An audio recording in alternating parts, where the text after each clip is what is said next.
El sol salía feroz sobre las tierras áridas de San Miguel, y José ya empuñaba su azada desgastada. Durante 20 años, aquel hombre de manos callosas trabajaba la misma parcela de tierra seca, siempre de espaldas al cerro que se alzaba imponente a pocos metros de su propiedad. El viejo cerro permanecía allí, silencioso e ignorado, como un gigante dormido que José nunca se molestó en conocer. Aquella mañana de septiembre, mientras abría surcos en la tierra reseca, José sentía el peso de sus 60 años en su espalda encorvada. Su esposa María tosía dentro de la casa de adobe, y los remedios costaban más de lo que conseguía sacar de la tierra ingrata. «Otro día igual», murmuró, limpiando el sudor de la frente con el dorso de la mano. Pero el cerro guardaba un secreto que José jamás había imaginado. Un secreto que estaba a punto de cambiar su vida para siempre. José Hernández despertaba todos los días a las 4 de la mañana, cuando las estrellas aún brillaban sobre San Miguel y el aire helado de la madrugada cortaba como navaja. Era un ritual que seguía religiosamente desde hacía décadas.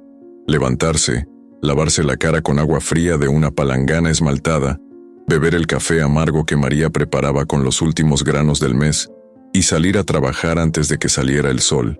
Su vida entera cabía en aquel pedazo de tierra de 3 hectáreas que había heredado de su padre, que a su vez lo había heredado de su abuelo. Generaciones de Hernández habían sudado en aquel suelo ingrato, intentando sacarle lo suficiente para sobrevivir. Y allí estaba José, con sus manos gruesas y callosas repitiendo el mismo ciclo, plantando maíz que se marchitaba, frijoles que no brotaban, sueños que se deshacían como humo en el aire seco. El cerro se alzaba majestuoso a solo 200 metros de su casa, una presencia imponente que dominaba el paisaje como un guardián de piedra. Tenía casi 100 metros de altura, cubierto por una vegetación densa y salvaje que nadie se había aventurado a explorar. Durante toda su vida, José había mirado aquella elevación rocosa con la misma indiferencia con la que se mira a un árbol o una nube, algo que simplemente existe, pero no tiene importancia. «Mi José», le decía su madre cuando él era todavía un niño, «nuestra riqueza está en la tierra que podemos arar, no en las piedras que no sirven para nada». Y así él creció, con los pies firmemente plantados en el suelo plano, con los ojos siempre vueltos hacia abajo, a los surcos que abría con la azada, a las semillas que esparcía con esperanza renovada cada temporada. El cerro era solo una sombra familiar en el horizonte, tan natural como el cielo azul o las nubes dispersas. María Consuela había llegado a su vida 40 años atrás, una muchacha de ojos grandes y sonrisa tímida que había aceptado casarse con un campesino pobre porque veía en él una bondad rara. Ella había traído consigo una forma diferente de ver el mundo. Donde José veía solo piedra y maleza, María veía misterio y posibilidad. «Ese cerro me habla, José», le decía ella a veces, parada en la entrada de la puerta, la mirada perdida en la ladera verdosa. «Es como si guardara secretos antiguos, cosas que nuestros bisabuelos sabían pero que nosotros hemos olvidado». José movía la cabeza, medio divertido, medio irritado con lo que consideraba fantasías femeninas. Para él, lo único que aquel monte de piedra guardaba era maleza venenosa y serpientes peligrosas. Pero María insistía en sus intuiciones, especialmente después de que la enfermedad comenzó a corroer sus pulmones. En las noches en que la tos no la dejaba dormir, ella se sentaba en la mecedora del porche y contemplaba el perfil oscuro del cerro contra el cielo estrellado. «Mi abuela contaba historias», murmuraba ella, la voz ronca y débil. Decía que los antiguos indios consideraban aquel lugar sagrado, que enterraron tesoros allí para protegerlos de los conquistadores. «Historias de viejas, María», respondía José, sin levantar los ojos del periódico viejo que leía a la luz del quinqué. Si hubiera oro allí, alguien ya lo habría encontrado. Pero en el fondo, una semilla de curiosidad comenzaba a germinar en su mente pragmática. No por la posibilidad de tesoros, eso le parecía demasiado absurdo, sino por la forma en que María miraba al cerro, como si viera algo que él no podía ver. La comunidad de San Miguel era pequeña y todos se conocían. Doña Carmen, la vecina más cercana, Era una mujer robusta de 60 años que había criado 8 hijos sola después de que su marido muriera en una caída de caballo. Ella tenía opinión sobre todo y todos, y siempre una palabra amiga en los momentos difíciles. «José, deberías escuchar a tu María», le decía ella, trayendo una olla de caldo para los días en que la esposa de él no podía cocinar. Una mujer enferma a veces ve cosas que un hombre terco no puede. Don Tomás, que atendía la única tienda de la región, era un hombre bajo y barrigón que compensaba la falta de estatura con una lengua suelta y una memoria prodigiosa para chismes y leyendas locales. Su tienda apretada olía a queroseno, especias y misterio. «Ese cerro que está en tu tierra, José», decía él, pesando frijoles en una balanza oxidada. «Mi abuelo juraba que los revolucionarios escondieron armas allí durante la guerra. Oro también, quién sabe. ¿Nunca has tenido curiosidad?» José se encogía de hombros, pagaba sus compras y se iba, pero las palabras de Tomás resonaban en su cabeza durante el camino de regreso a casa. ¿Por qué tantas personas hablaban del cerro? ¿Por qué todos parecían saber historias que él nunca había oído? Había también aquellos que demostraban un interés menos inocente por su propiedad. Don Evaristo Mendoza, el hombre más rico de 3 condados, propietario de miles de hectáreas de tierra y cientos de cabezas de ganado, siempre paraba su Mercedes negro frente a la casa de José cuando pasaba por la carretera. «Esta tierra no tiene futuro, compadre», le decía él, encendiendo un puro caro mientras observaba los campos resecos. «Vende todo por un precio justo. Puedes empezar una vida nueva en otro lugar». Las ofertas de Evaristo eran generosas, demasiado generosas para un pedazo de tierra que apenas daba para el sustento. Eso comenzó a intrigar a José. ¿Por qué un hombre rico se interesaría por 3 hectáreas de suelo árido? ¿Por qué insistía tanto, visitando cada mes con propuestas cada vez mayores? «Hay algo que él sabe y yo no sé», pensaba José, observando el polvo levantado por el Mercedes que se alejaba por la carretera. Por la noche, cuando las estrellas aparecían en el cielo limpio del campo, José se sentaba junto a María en el porche. Ella tosía, él suspiraba, y ambos contemplaban el cerro que se alzaba como una sombra gigantesca contra el horizonte. «40 años, María», decía él sintiendo el peso de la edad y la frustración. «40 años en esta tierra y ¿qué hemos conseguido? Tú enferma, yo arruinado, la vida pasando como agua entre los dedos. Hemos conseguido nuestra dignidad», respondía ella, su mano fina y fría buscando la de él. «Hemos conseguido el uno al otro, y quién sabe si este cerro aún nos reserve una sorpresa». José miraba aquella elevación rocosa que dominaba su propiedad y sentía algo diferente creciendo en su pecho. Ya no era indiferencia, era una inquietud extraña, como si 40 años de silencio estuvieran llegando a su fin. Aquella noche, soñó por primera vez con el cerro. En el sueño, subía por la ladera empinada, las piedras cortando sus pies descalzos, en dirección a algo que lo llamaba desde la cima. Despertó sobresaltado, el corazón latiendo fuerte, sin lograr recordar qué había encontrado allí arriba. Pero por primera vez en toda su vida, José Hernández miró por la ventana de su casa y vio el cerro no solo como una presencia familiar, sino como una pregunta que necesitaba ser respondida. Los días transcurrían lentos y pesados como plomo derretido sobre San Miguel. José despertaba cada madrugada con una inquietud que no lograba acallar, una sensación extraña que lo hacía mirar el cerro con ojos diferentes. Ya no era solo una elevación de piedra y maleza. Ahora parecía guardar un secreto que palpitaba bajo su superficie, un misterio que lo llamaba con una voz silenciosa pero insistente. María había empeorado. Las noches de tos se habían vuelto interminables, y José veía cómo la vida se escapaba de los pulmones de su esposa como agua entre las manos.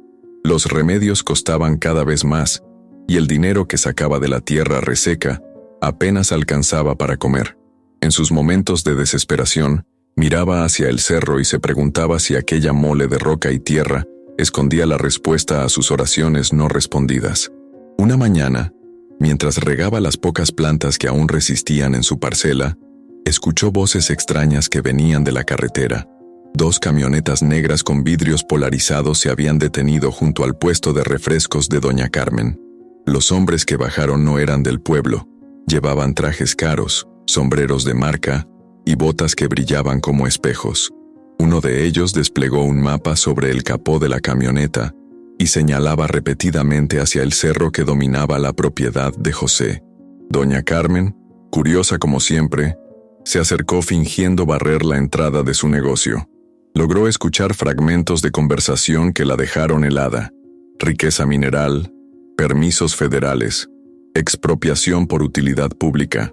Los hombres hablaban del cerro como quien planifica la apertura de una mina, y mencionaron específicamente el nombre de José Hernández como obstáculo menor que será removido pronto. Cuando los forasteros se marcharon, doña Carmen corrió hasta la casa de José con el corazón desbocado. «José, José, tienes que escucharme», gritó golpeando la puerta de madera con los puños.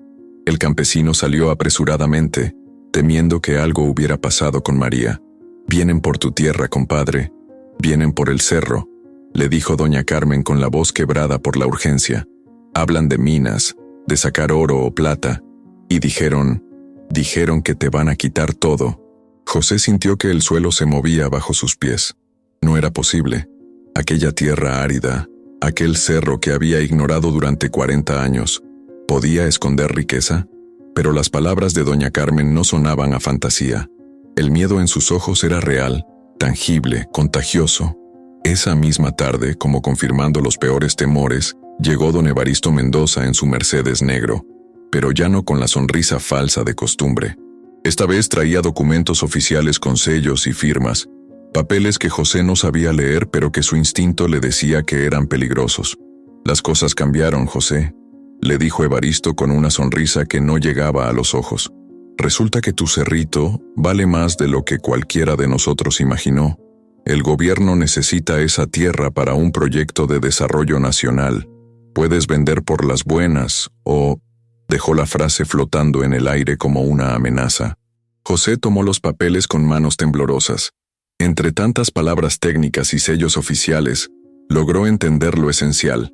Tenía 30 días para abandonar su propiedad o sería desalojado por la fuerza. La compensación ofrecida era ridícula, una burla a 40 años de trabajo. «No», dijo José con voz firme, aunque sus piernas temblaban. «Esta tierra no está en venta. Aquí nacieron mis padres. Aquí moriré yo». Evaristo se quitó los lentes de sol y lo miró con frialdad. «No es una negociación, José. Es una notificación. En 30 días, con tu firma o sin ella, esta propiedad tendrá nuevo dueño». Cuando el Mercedes se alejó levantando polvo, José se quedó solo con los papeles en las manos y un vacío inmenso en el pecho. María, que había escuchado toda la conversación desde la ventana, se acercó apoyándose en las paredes. «40 años, José», murmuró ella con voz ronca. «40 años trabajando esta tierra para que vengan a quitárnosla así». Esa noche, José no pudo dormir. Salió de la casa y caminó hasta el cerro bajo la luz de la luna. Por primera vez en su vida, lo tocó. Puso las manos sobre la roca fría y cerró los ojos. «¿Qué escondes?», le preguntó en voz baja. «¿Qué tienes que todos quieren?». El viento le trajo como respuesta el sonido lejano de máquinas. Alzó la vista y vio luces moviéndose en la cima del cerro.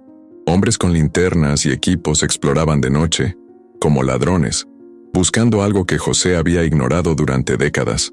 Los días siguientes fueron un torbellino de presiones y amenazas veladas.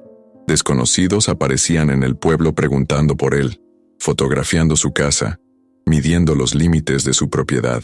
Don Tomás, el tendero, le contó que habían llegado ingenieros con detectores de metales y que uno de ellos había dicho que en aquel cerro había suficiente oro para cambiar la región.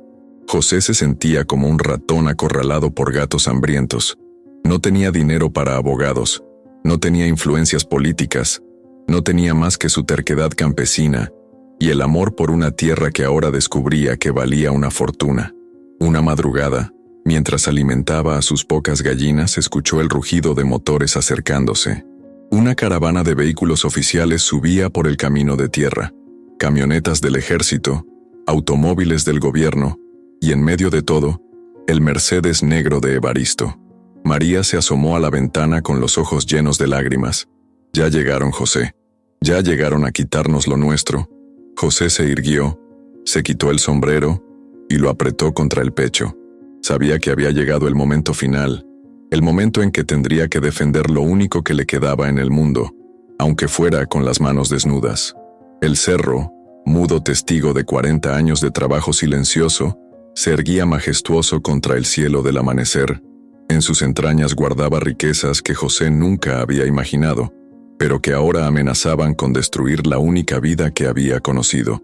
Mientras los motores se acercaban cada vez más, José miró por última vez su parcela reseca, su casa de adobe, el pozo donde había sacado agua durante décadas. Todo aquello que había sido su mundo estaba a punto de desaparecer, no por sequía o enfermedad, sino por la codicia de hombres que nunca habían puesto las manos en la tierra. «Pase lo que pase», murmuró mientras veía la polvareda levantada por los vehículos. «No me voy a ir sin pelear». El enfrentamiento final estaba a punto de comenzar, y José Hernández, el campesino pobre que había ignorado el cerro toda su vida, se preparaba para la batalla más importante de su existencia. La caravana se detuvo frente a la casa de José levantando una nube de polvo que se extendió como presagio de tormenta. El silencio que siguió fue denso, cargado de tensión, como el aire antes de un rayo. José se plantó en el centro de su patio con los pies firmemente asentados en la tierra, que había trabajado durante 4 décadas, los brazos cruzados y la mandíbula apretada. Del Mercedes negro bajó don Evaristo con una carpeta gruesa bajo el brazo y una sonrisa triunfal que no ocultaba su satisfacción. Le siguieron 2 funcionarios del gobierno con trajes arrugados por el viaje y miradas burocráticas que evaluaban la propiedad como quien calcula el valor de un objeto usado. Detrás de ellos 6 soldados con uniformes impecables y rifles al hombro formaron un semicírculo amenazante. «Buenos días, José», dijo Evaristo con falsa cordialidad. «Espero que hayas usado bien estos días para preparar tu mudanza». José no respondió. Sus ojos, endurecidos por años de sequía y decepciones, se clavaron en los de Evaristo sin pestañear.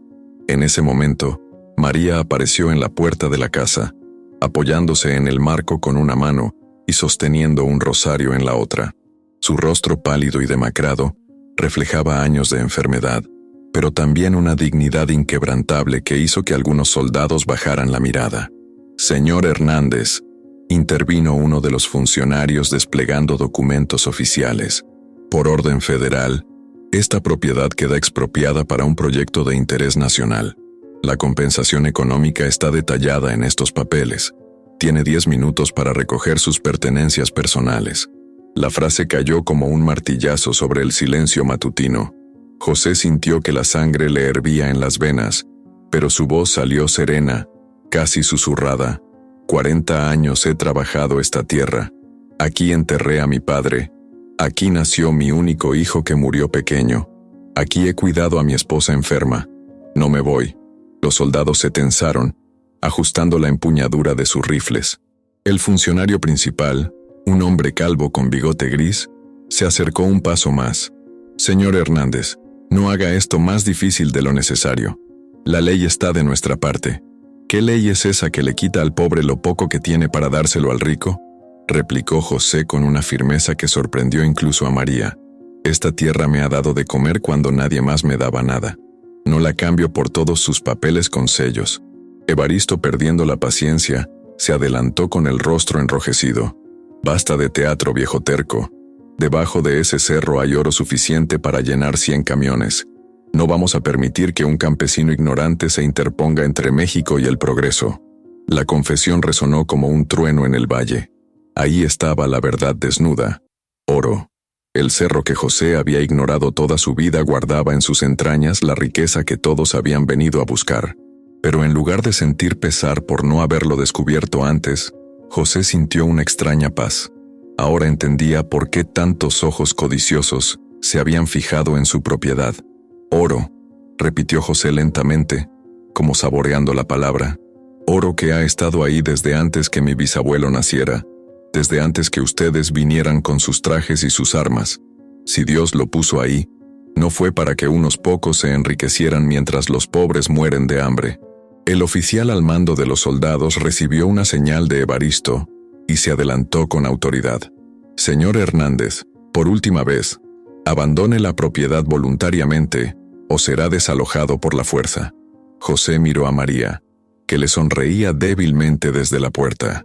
En esa sonrisa vio 40 años de amor compartido, de luchas enfrentadas juntos, de noches en que solo se tuvieron el uno al otro cuando el mundo les daba la espalda. No podía fallarle ahora. «Mi esposa está enferma», dijo José con voz quebrada pero firme. «No puede caminar largas distancias, no puede cargar peso, no puede vivir en otro lugar que no sea esta casa que construimos juntos. Si quieren llevarse esta tierra, tendrán que pasar sobre nuestros cuerpos». Las palabras flotaron en el aire como una declaración de guerra. Los soldados miraron al oficial esperando órdenes. El funcionario del gobierno revisaba nerviosamente sus papeles, buscando algún artículo legal que justificara lo que estaba a punto de ocurrir. Evaristo, con los puños apretados, gritó: «¡Ya basta! ¡Sáquenlos de ahí!». Fue entonces cuando se escuchó el sonido que cambiaría el curso de los acontecimientos. El rugido de motores acercándose desde el pueblo. Una caravana improvisada de camionetas viejas, bicicletas y hasta carretas tiradas por burros subía por el sendero de tierra. Eran los vecinos de José, doña Carmen con su delantal lleno de harina, don Tomás cargando un machete oxidado, don Cástulo con su bastón de madera, y detrás de ellos, más de 50 personas del pueblo. «¿Qué significa esto?», rugió Evaristo mientras veía cómo los vecinos se colocaban en fila junto a José, formando un muro humano entre él y los soldados. Doña Carmen, con sus 60 años y su voz ronca de tanto gritar a sus nietos, se adelantó. «Significa que José no está solo. Esta tierra ha alimentado a nuestras familias cuando no teníamos nada más. Si quieren quitársela, tendrán que quitárnosla a todos». El oficial de los soldados se veía cada vez más incómodo. Una cosa era desalojar a un campesino aislado. Otra, muy distinta, era enfrentarse a todo un pueblo armado con la justicia moral de quien defiende su hogar.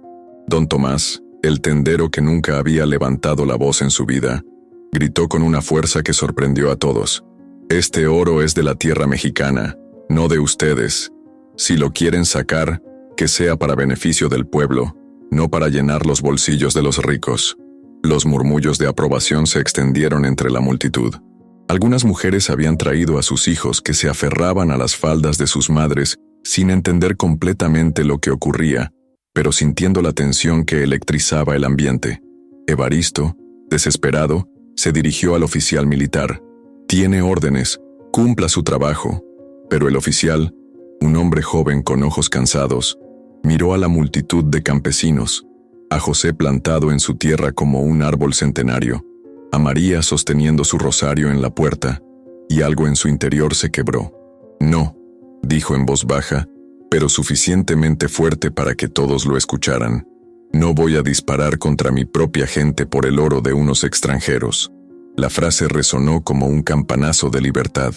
Los soldados, siguiendo el ejemplo de su oficial, bajaron las armas.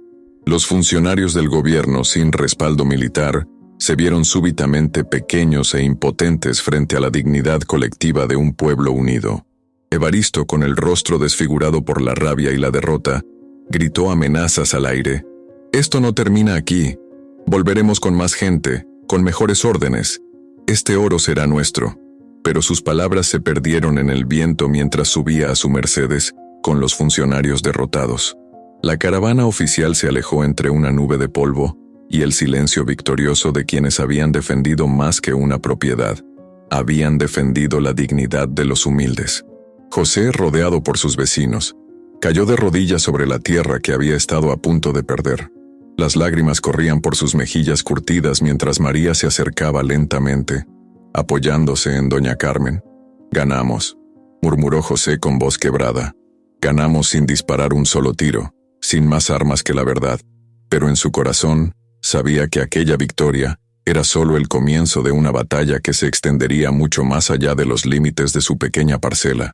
El oro seguía ahí, bajo el cerro silencioso, y la codicia no descansaría hasta encontrar la manera de apoderarse de él. Los días que siguieron a la victoria de José fueron diferentes a todo lo que San Miguel había experimentado. El sol parecía brillar con una luz nueva sobre las casas de adobe, y hasta el viento llevaba susurros de esperanza donde antes solo había resignación. José despertaba cada mañana aún sin creer completamente en lo que había sucedido. Un puñado de campesinos pobres había enfrentado al gobierno y a los poderosos, y había vencido. La noticia del enfrentamiento se esparció como fuego en la paja seca. Periodistas de ciudades distantes llegaron al pueblo, queriendo conocer al hombre que le había dicho no a los ricos y al gobierno. José, incómodo con tanta atención, recibía a todos con la cortesía humilde de quien nunca había hablado para cámaras, pero con la dignidad de quien sabía haber hecho lo correcto. «No soy héroe de nadie», decía él a los reporteros, con el sombrero en las manos y la mirada baja. «Solo soy un campesino que no quiso irse de la tierra donde nació. Cualquier hombre honrado haría lo mismo». Pero las palabras simples de José tocaron corazones mucho más allá de las fronteras de San Miguel. En todo el país, otros campesinos enfrentaban situaciones similares: tierras ancestrales siendo tomadas por mineras, familias expulsadas de sus casas para dar lugar a proyectos que solo beneficiaban a los ricos. La historia de José se convirtió en un símbolo, una prueba de que era posible resistir cuando se tenía razón y unión. María, a pesar de su enfermedad, había encontrado nueva energía. Los remedios que los vecinos ahora conseguían comprar para ella, las atenciones médicas gratuitas que llegaron junto con los periodistas, y principalmente la alegría de ver a su marido reconocido por la bondad que ella siempre había admirado en él, hicieron que su tos disminuyera y su sonrisa volviera. «Tú siempre lo supiste, ¿verdad, mi viejo?», le dijo ella una tarde, sentados en el porche mirando al cerro que había causado tanto revuelo. «Siempre supiste que esta tierra valía más que el oro». José sostuvo la mano frágil de su esposa y asintió en silencio. Ahora comprendía que no había ignorado el cerro durante 40 años. Lo había respetado. No había buscado sus riquezas porque sabía, en el fondo del corazón, que algunas cosas no deben ser profanadas por la codicia. El gobierno, presionado por la opinión pública y por las protestas que se esparcieron por varias regiones del país, tuvo que retroceder. Los documentos de expropiación fueron cancelados, y José recibió oficialmente la titularidad definitiva de su tierra. Pero más que eso, fue creada una área de protección ambiental alrededor del cerro, garantizando que jamás sería explotado comercialmente. «El oro puede quedarse donde siempre ha estado», declaró José a los periodistas el día de la firma de los nuevos documentos. «La verdadera riqueza no está debajo de la tierra, está en la dignidad de poder vivir sin quitarle nada a nadie, está en el trabajo honrado y en el amor por la familia». Don Evaristo intentó algunas maniobras legales más, pero la presión popular era inmensa. Sus empresas comenzaron a ser investigadas por corrupción, y él mismo tuvo que esconderse de los medios que ahora cuestionaban todos sus negocios. La fortuna construida sobre la miseria ajena comenzó a desmoronarse como castillo de arena. El pueblo de San Miguel se transformó. Turistas llegaban no para ver lujo o grandes construcciones, sino para conocer el lugar donde un hombre simple había probado que la unión y la dignidad pueden vencer a cualquier poder económico. José no cobraba nada por contar su historia, pero las personas dejaban contribuciones que él distribuía entre las familias más necesitadas. Doña Carmen abrió una pequeña fonda donde servía comida casera a los visitantes, contando a todos cómo había visto a José crecer, trabajar y nunca perder la fe. Don Tomás expandió su tienda y siempre terminaba sus ventas con la misma frase: «Aquí es tierra de gente honrada, donde el pobre no se rinde ante el rico». Una fundación fue creada para proteger los derechos de los campesinos en todo el país, y José fue invitado a ser su presidente honorario. Él aceptó, pero con una condición: jamás dejaría su tierra para vivir en la ciudad. «Mi fuerza viene de esta tierra», explicó. «Si me alejo de ella, dejo de ser quien soy». Las tardes en el pueblo ahora eran diferentes. Niños de varias edades se reunían alrededor de José para escuchar sus historias, no solo sobre el enfrentamiento con los poderosos, sino sobre la vida en el campo, sobre el respeto a la naturaleza, sobre la importancia de nunca mentir o robar, incluso cuando se tiene hambre. «Recuerden», les decía con su voz pausada y sabia, «la pobreza material no es vergüenza cuando se vive con honor. La verdadera miseria está en el alma de quien traiciona a los suyos por dinero. de quien explora al débil, de quien vende su conciencia. María, sentada a su lado en esas sesiones de historias, observaba a su marido con el orgullo de quien siempre supo que se había casado con un hombre especial.